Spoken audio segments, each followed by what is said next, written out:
A single human thumbprint marred the thick frost on the airlock glass. Inside the terminal, the digital readout flickered a steady, lethal -89°C. Such a temperature should have turned any biological lubricant into brittle glass.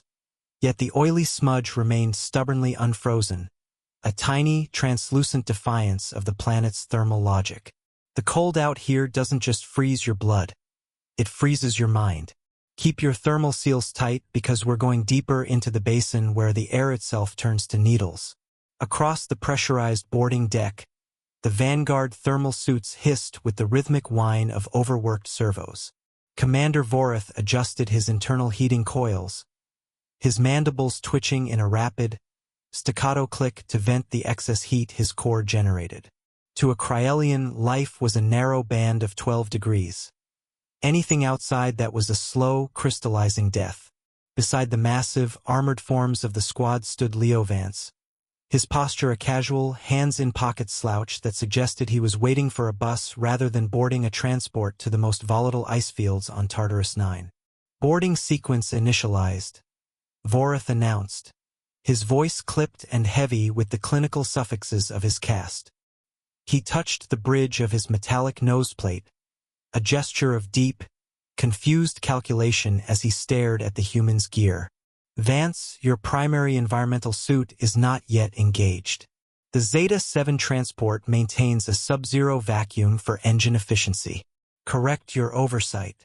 Leo glanced down at the heavy, multi-layered Vanguard suit hanging open over his frame, its EO-05 life support light blinking a frantic, neglected red.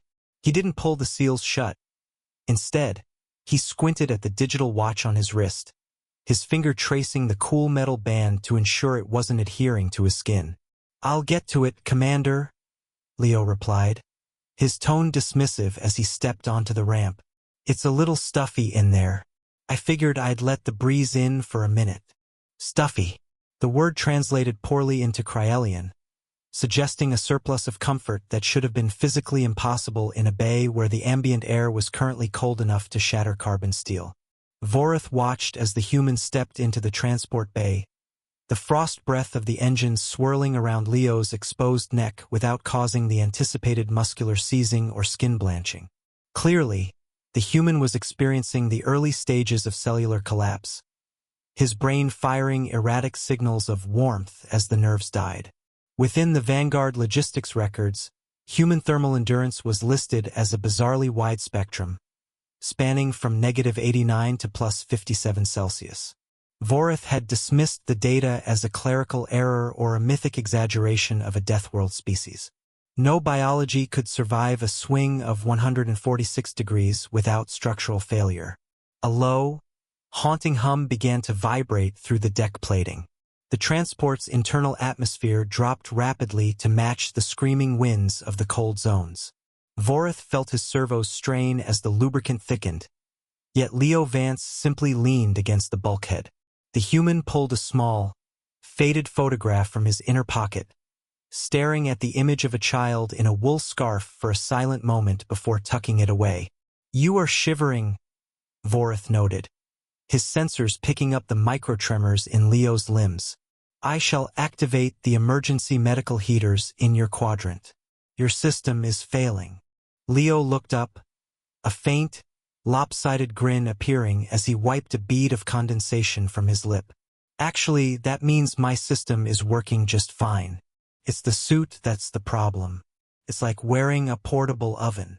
The transport settled into the slaughter basin with a bone-jarring thud. Outside, the atmospheric pressure was so high that the cold didn't just bite. It crushed. Vorith checked his HUD, noting the Tartarus 9 average temperature of -85°C in these lower trenches, a literal death sentence for anything with a pulse. Across the valley floor, the blinkstalkers moved. These were crystalline predators, invisible to the naked eye, detectable only by the frantic chirping of the Vanguard's ultrasonic sensors. Vorith tightened his grip on his rifle, his mandibles clicking a rapid, nervous rhythm against his faceplate. The air was a thick, frozen soup of nitrogen and dust. Beside the commander, Leo Vance stepped onto the permafrost. He still hadn't sealed his thermal suit. The orange internal lights of the EO-05 unit glowed against the white waist, discarded and dimming as Leo simply walked away from the armor. He adjusted the collar of his thin, civilian shirt, his movements fluid and unbothered by the crushing weight of the atmosphere. "Vance, return to the containment field immediately," Vorith commanded, the servos in his legs whining as he struggled to keep pace.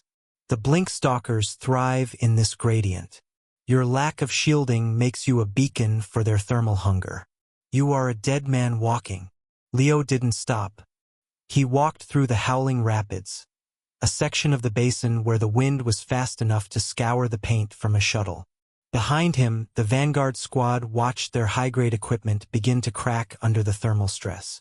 Systems that had conquered a dozen star systems were seizing, the liquid cooling loops turning to slush. Leo stopped in the center of the rapids. Bending down, he calmly tied his loose shoelace.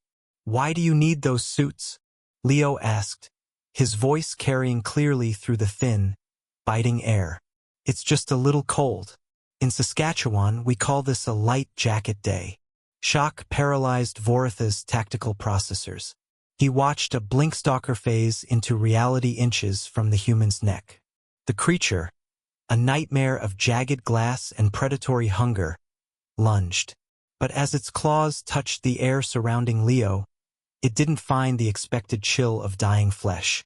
Instead, it hit a wall of radiant, stubborn heat. The stalker shrieked, its crystalline body fracturing as the sudden thermal shock of Leo's 37-degree internal furnace shattered its limbs. In that moment, the mystery of the smudge on the airlock glass resolved into a terrifying truth. Humans didn't adapt to the cold. They were walking anomalies of heat. To the Vanguard, heat was a precious resource to be managed and sealed. To Leo Vance, heat was an infinite, overflowing byproduct of simply being alive. He wasn't surviving the basin. He was polluting it with his own warmth. Vorith slumped against a methane pillar, his suit's power at 5%. He realized his misinterpretation. The shivering he had seen earlier wasn't a sign of failure. It was a human engine idling, preparing to dump enough energy into the atmosphere to kill anything that had evolved for the silence of the frost. Leo sat on a frozen methane block, eating a cold protein bar with bare hands. Beside him, the heavy environmental suit stood empty, a hollow monument to a technology that had finally met its match. Leo tossed the wrapper into the wind and looked at the horizon, his thoughts clearly elsewhere. Perhaps with the small girl in the wool scarf, the one who had taught him that the only real cold was being alone. The Vanguard transport eventually returned to a silent basin. In the center of the frost sat a man in a t-shirt, surrounded by the shattered remains of predators that had dared to touch him. On the deck of the Zeta-7, the empty EO-05 suit remained, a heavy, discarded husk of steel. Leo Vance walked past it without a second glance. The heavy blast doors hissed shut against the white void. Within the barracks, the thermostat remained set to a staggering 20 degrees. Leo leaned against the warm bulkhead, closed his eyes, and finally stopped shivering.